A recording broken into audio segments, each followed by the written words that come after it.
Mesdames et messieurs, bonsoir. Bienvenue dans le 19h30 au sommaire.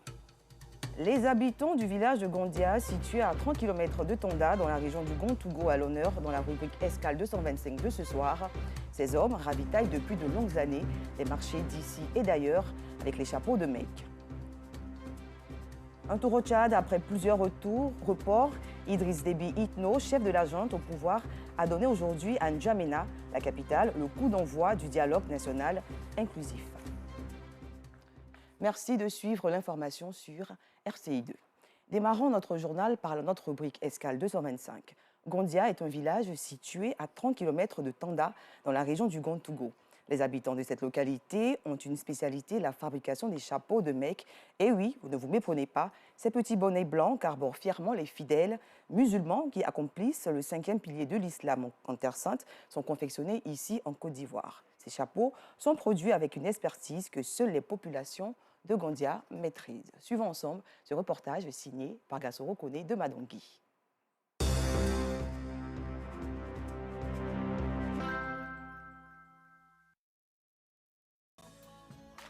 Gondia, village situé à environ 30 km de Tanda dans la région de Gontougo. Gondia en Koulango, la langue parlée dans ce village signifie « Rapproche-toi si tu veux traiter avec moi ». La particularité de ce village, la fabrication des chapeaux de Mecque. En langue locale, les Magakongo. Nous décidons de nous intéresser à l'historique et à la confection de ces chapeaux. Mais avant, une visite au chef du village Amadou Ouattara pour les civilités. Il avait à ses côtés ses notables, les hommes de Dieu, les jeunes et les femmes du village. Visiblement heureux de nous recevoir, il ne manque pas de nous donner des informations sur le peuplement de Gondia. Nous sommes des Akans, nous venions de là. C'est la guerre de Ghana qui nous a poussés jusqu'à nous avons arrivé ici. Mais quand on était comme les gens de Ghana, on parle en anglais ou bien Ashanti. Les enfants d'ici, nous on a pris Koulango. Mais quand on était venu, on a duré ici. Je ne peux pas raconter. Sans ça, on était à côté de Bondoukou. De là, on a fait Bouna. De là, on a fait ici. 1830 comme ça, donc nous on est ici. Parce que Chamorro nous a trouvés ici. Au-delà des informations sur Gondia, ce qui va retenir notre attention, la tenue vestimentaire du chef. Il porte un pankita et un chapeau de Mecque sur la tête, comme pour dire qu'en plus de pratiquer entièrement leur foi, la culture et la tradition ici ne sont pas mises à l'écart. 30 minutes, c'est le temps que va durer la rencontre. Les civilités terminées, nous avons l'onction et les bénédictions des autorités traditionnelles et religieuses. Après le domicile du chef, direction le quartier Imamso, situé à l'entrée du village pour rencontrer membres et responsable de la coopérative des fabricants de chapeaux de Mecque. Sur le chemin, une halte chez le fils du créateur des Marapango pour s'informer sur l'historique des chapeaux de Mecque. Selon Aboulé Ouattara, l'idée de la création date de 1976 avec les feuilles de cocotier et de palmier. Mais vu la mauvaise qualité du matériel utilisé, les feuilles de cocotier et de palmier ont été remplacées dans les années 80 par les fils de pêche provenant de la Chine. Le premier, lui qui a fait venir l'islam en Gondia ici, il s'appelle Kwassikra Adaï. Et après, comment est-ce qu'il a eu ce nom, Ouattara là? Quand il veut l'islam, qu'il a rentré, l'homme qui l'a convaincu là, il s'appelle Ouattara. C'est pourquoi lui-même, il est devenu Mandou Ouattara. Djadja. Parce que Djadja là, on dit que vraiment parce qu'il est fort. Parce que quand il est venu comme ça, là, les gens étaient contre lui. Ils ont beau faire, ils n'ont pas pu. Donc c'est nos gens du village qui l'ont surnommé Djadja. Cela veut dire que lui là, l'homme fort. L'homme fort. C'est faré. Ça fait que tout le monde s'appelle Ouattara. Satisfait des informations reçues du fils du créateur des chapeaux de Mecque, cap est mis sur le siège de la coopérative à la découverte de ces bonnets. Quelques minutes de marche et nous marquons à nouveau une escale. Des jeunes du village, sous une paillote, sont en pleine fabrication des Magapango.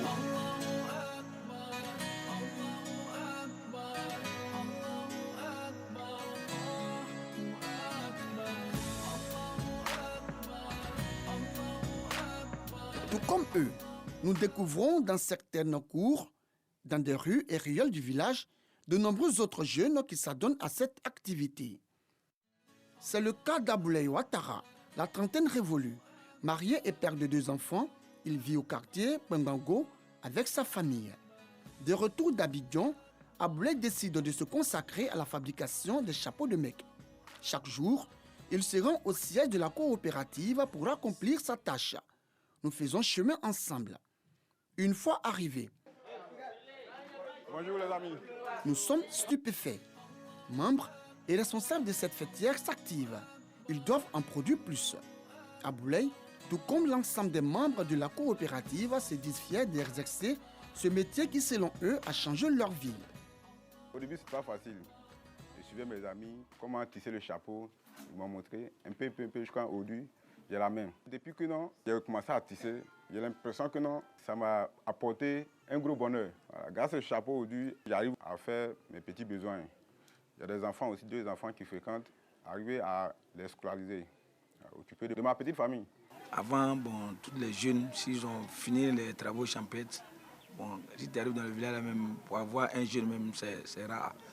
Mais quand le village a envoyé ce projet-là dans le village, ça fait que ça motive tous les jeunes. Maintenant, quand tu arrives à Gondia, même, c'est intéressant. Chaque année, ce sont plus de 1000 Marakmango qui sont transportés en Terre Sainte d'Arabie Saoudite pour être vendus. Il y a des grossistes, eux, ils sont uniquement à Abidjan. Au temps des 5e prières de l'islam, la Mecque, elles viennent et puis elles passent leurs commandes et puis on produit pour eux et puis voilà, c'est elles qui apportent ça à la Mecque. Mais alors, pourquoi ces jeunes de Gondia ont-ils décidé de s'organiser en coopérative? Au départ, quand on faisait, chacun faisait pour lui, ça ne donnait pas. Et chacun va sur le marché pour vendre. Comme ça ne nous arrange pas, le prix est toujours balancé et abaissé. Mais finalement, quand nous nous sommes mis ensemble, ça a développé l'activité et ça fait que le monde entier aujourd'hui, le monde entier connaît parfaitement l'activité. En plus de la fabrication des chapeaux de mec, cette population essentiellement agricole a pour repas préféré le foutou ignam.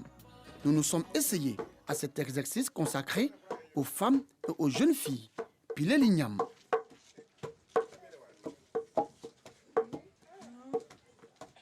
Piler l'ignam pour son époux 24/24, un exercice que maîtrise parfaitement Bintou Kamagate Ouattara. Ici, là, c'est foutu ignam.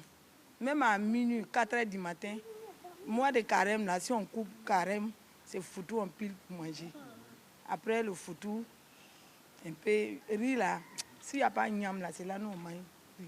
Maintenant, il y a un peu de banane, les gens mélangent un peu, mais ils disent qu'ici, la banane là est sucrée. Donc c'est ignam, ignam qui est nourriture d'ici. Est-ce qu'il est arrivé que monsieur ait demandé par exemple de l'igname un jour, et puis vous n'avez pas de l'igname, vous avez cuisiné la banane ou bien du riz, et puis il s'est fâché? Ce problème-là, il y a eu ça. Il est venu trouver, il a fait du riz bien, sauce là est bien dit non, c'est ignam. Donc, je me suis levé vers 22 h là pour aller chercher ignam, pour venir faire piler pour lui donner, puis par là, les filles. Ça veut dire que si tu ne fais pas attention, que tu ne sais pas piler toi la femme, tu risques de perdre ton mari. C'est ça, en bon tout coup, tu risques de perdre ton mari. Si tu prends une femme qui est paresseuse, qui ne peut pas piler ignam, que tu viens de bon tout coup, tu ne vas pas bien arriver. Pendant que Bintou et ses enfants s'attellent à la cuisine, dehors au siège de la coopérative située à un pas de chez elle, les jeunes sont à la tâche pour satisfaire la clientèle. Avec la crise sanitaire survenue en 2019, les jeunes de Gondia n'ont pu se rendre à la Mecque pour évacuer leurs chapeaux. Leur plus grand rêve, vendre tout leur stock pour le bonheur de la coopérative, au-delà pour le bonheur de Gondia, leur village.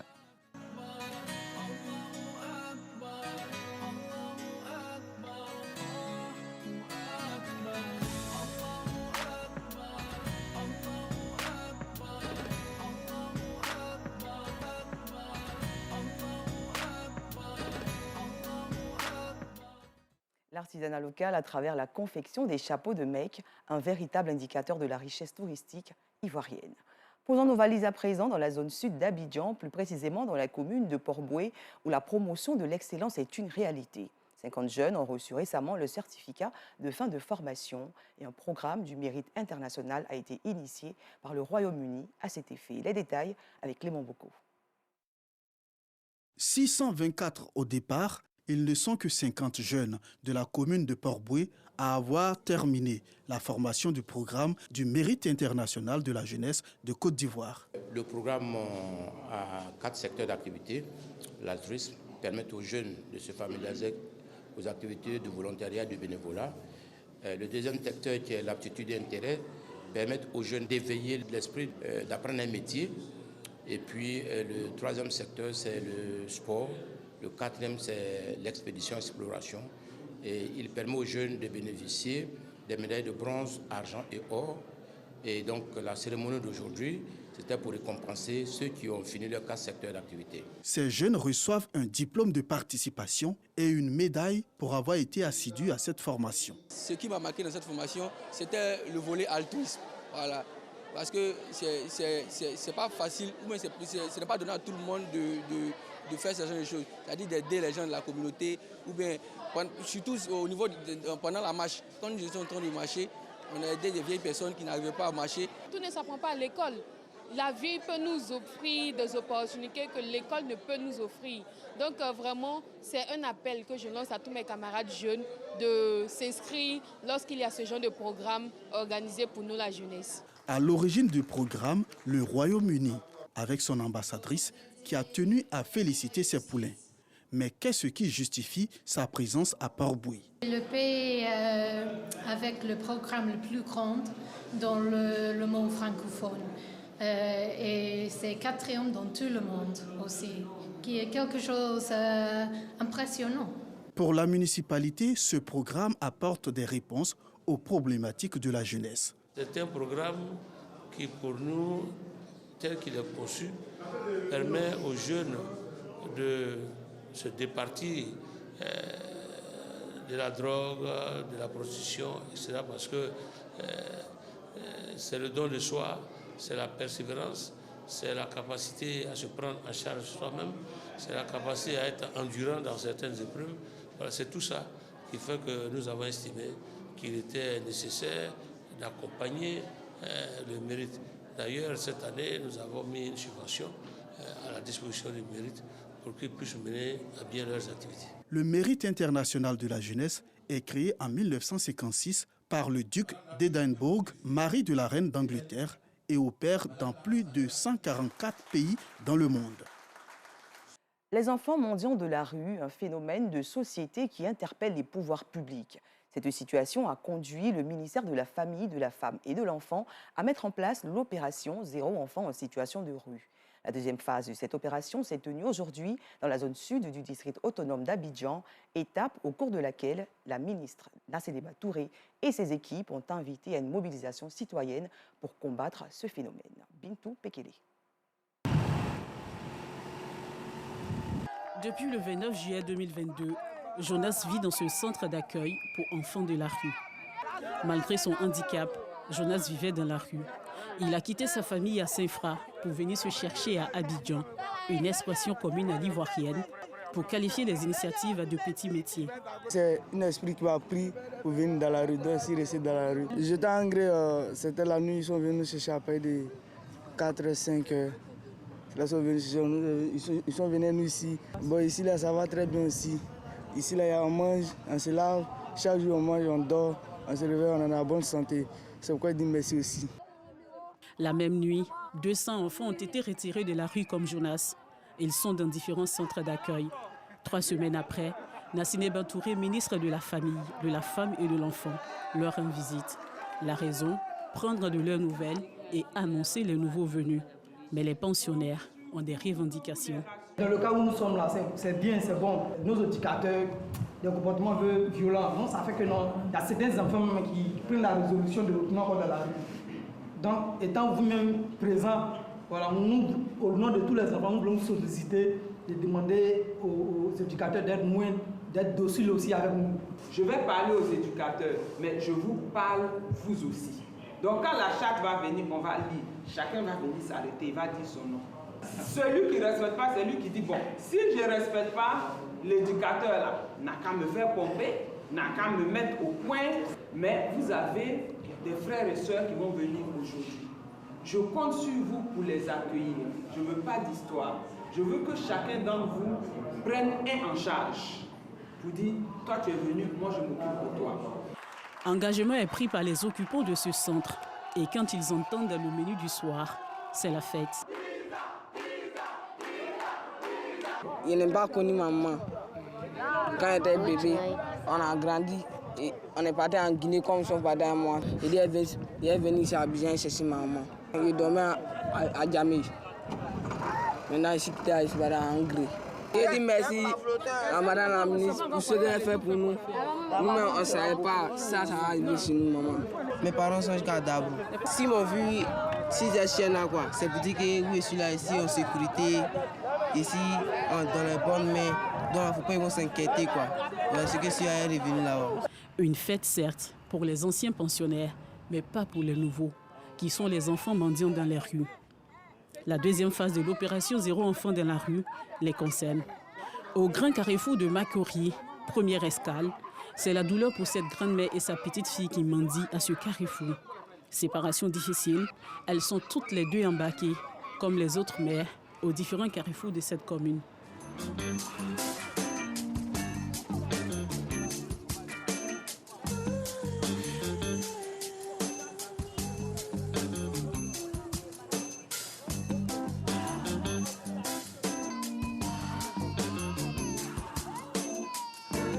La direction de la police criminelle pour la lutte contre le travail des enfants est aussi sur le terrain. Notre action, c'est de sécuriser. Nous sécurisons, nous accompagnons et puis encadrer pour qu'il n'y ait pas de dérapage. Les personnes qui seront désignées comme responsables des personnes qui envoient les enfants mendier feront l'objet d'une procédure policière. Certains enfants sont postés à des carrefours sans leur mère. La mendicité des enfants, une forme de business bien ficelée pour certaines familles. Nous en avons retiré il y a 3 semaines plus de 200. Le phénomène de 2010 à 2022 est passé de 146 000 enfants à 845 000 enfants. Donc vous avez l'impression qu'on prend les enfants, ils reviennent. Non. Donc nous allons avoir des auditions pour savoir quelle est la situation et trouver des solutions, que ce soit des enfants ivoiriens ou non ivoiriens venant des pays frères de la communauté ouest-africaine de la CEDEAO. Je pense qu'il y a des solutions pour retirer ces enfants de la rue. Et ces enfants n'ont pas leur place dans la rue. Donc nous les retirons dans nos centres, nous passons à des auditions, nous voyons comment ceux qui sont seuls peuvent être réinsérés, réintégrés dans le cocon familial. Et ceux qui n'ont pas de famille, comment est-ce qu'on peut d'abord avoir une prise en charge holistique, c'est-à-dire psychologique et médicale de ces enfants, et ensuite essayer de voir comment les insérer par l'apprentissage d'un travail ou une réinsertion dans le système scolaire ivoirien, à travers les structures d'accueil, les orphelinats, les centres socio-culturels qui peuvent s'occuper d'eux. 41 personnes, dont 26 enfants et 15 adultes, sont ramenés au centre éducatif et d'accueil de Makori Zone 4 à la suite de cette opération. Des médecins sur place assurent une prise en charge médicale immédiate. Chacun de ces visages renferme une histoire. Je suis parti à l'aéroport là-bas, derrière l'eau, à Djaoui, j'ai pris une maison à bois. L'argent des propriétaires de maison là, c'est devenu beaucoup chez moi. Moi-même, ça ne me plaît pas. Et le cas m'a aidé. Une audition suivra pour situer le sort de chacun. La direction de la police criminelle pour la lutte contre le travail des enfants et les agents du ministère de la Famille, de la Femme et de l'Enfant se remettent en route pour la suite de l'opération Zéro enfant dans les rues. À l'international, les Tchadiens s'apprêtent à vivre un moment décisif de la vie de leur pays. Après plusieurs reports, Idriss Déby Itno, le chef de la junte au pouvoir, a donné aujourd'hui à N'Djamena le coup d'envoi du dialogue national inclusif, des assises qui restent toutefois boycottées par certains groupes armés et la société civile. Fin de ce journal, merci de l'avoir suivi. Je vous souhaite une excellente suite de programmes sur RTI2.